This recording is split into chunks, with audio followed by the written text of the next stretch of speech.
As many as 170 million users are watching the clock on TikTok in the U.S.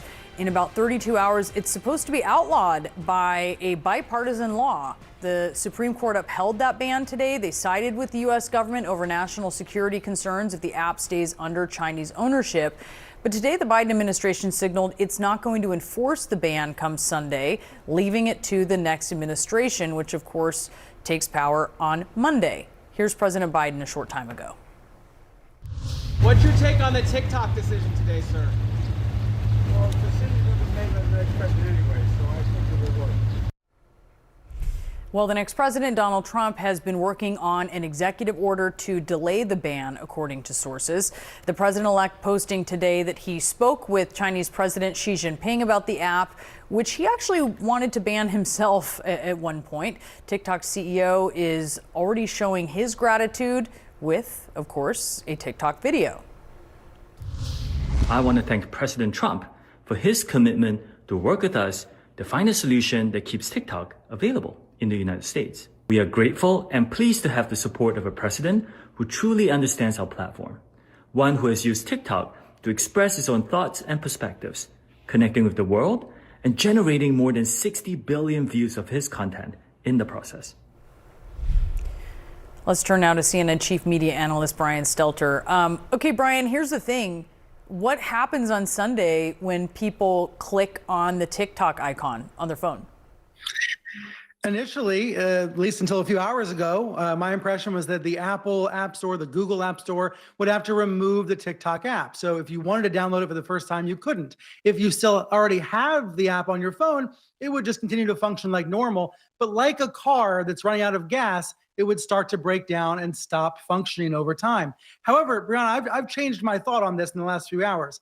Now that the Biden administration has said they're not going to enforce the law on Sunday, I don't think users are going to see a change on Sunday unless ByteDance, the owner of TikTok, wants to send a message by telling its users, hey, this app is in trouble. Americans are trying to shut us down. Take action. Pressure your politicians. But frankly, they've already achieved that through lobbying action, through influencers. TikTok has pressured politicians, including Trump, and seems to be winning.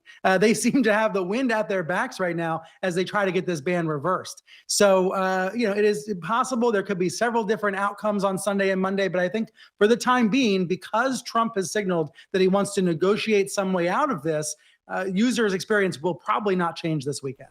So how does that work? Because Trump told our Pamela Brown this morning he'll be making the decision on TikTok. He's signaling that, as you said. How might he stop it from being banned, or does he just sort of like buy it time?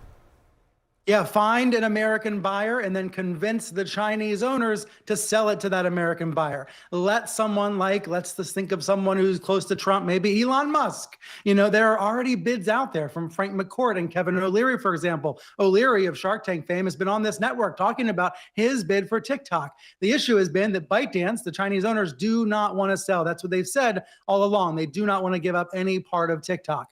Will that change under President Trump? Will he have more persuasive power? Will he come at this differently? That's a big question. What we know is that this is all happening because of Trump 5 years ago calling for a ban. And the reason that Congress enacted this law and wanted it to go into effect on Sunday was precisely to avoid a situation where Trump would try to repeal it, right? This law's timing was on purpose before the inauguration. But now it seems a lot of Democrats don't want to take the blame for this. Biden, Chuck Schumer, they don't want to be blamed for TikTok going down. And so this is being punted to Trump.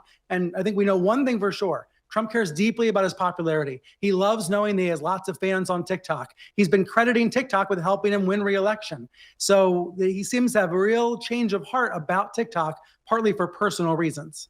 Yeah, it also seems that China can benefit from a bunch of disgruntled Americans who are mad that TikTok is banned, that there's a bit of a win-win there too. But I wonder if it is banned and you start seeing people, we've been talking to content creators and they gravitate towards other apps. What do you think about some of these other apps that have gained popularity?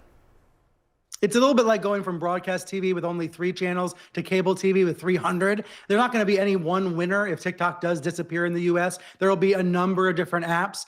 Right now, it's startups, mostly Chinese-owned startups, that are winning the race. If you look at the Apple App Store, look on your phone right now, look at the top free apps. You'll see mostly Chinese-owned apps, including one from ByteDance. You'll also see startups like Flip that I frankly had not heard of a week ago that are trying to capitalize on this. There are lots of different flavors, but there's no one TikTok alternative. Here's the other thing I've noticed, Brown, when I look at these alternatives, when I look at the conversations about this law and about the national security concerns, the politicians and the experts who say that TikTok is a threat, who are concerned about China's influence, their voices are barely being heard right now. You know, their voices are missing from the conversation. They're certainly not showing up in your TikTok feed. So it seems to me the people that are calling for this ban to be reversed are winning in the public conversation. The people that had real national security concerns, they seem to be losing right now.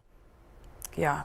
It'd be interesting if people do end up going towards other apps. It's sort of like out of the fire into a bunch of different frying pans. And how is that going to work? Brian, thank you so much. It's really interesting to see how this is going to play out.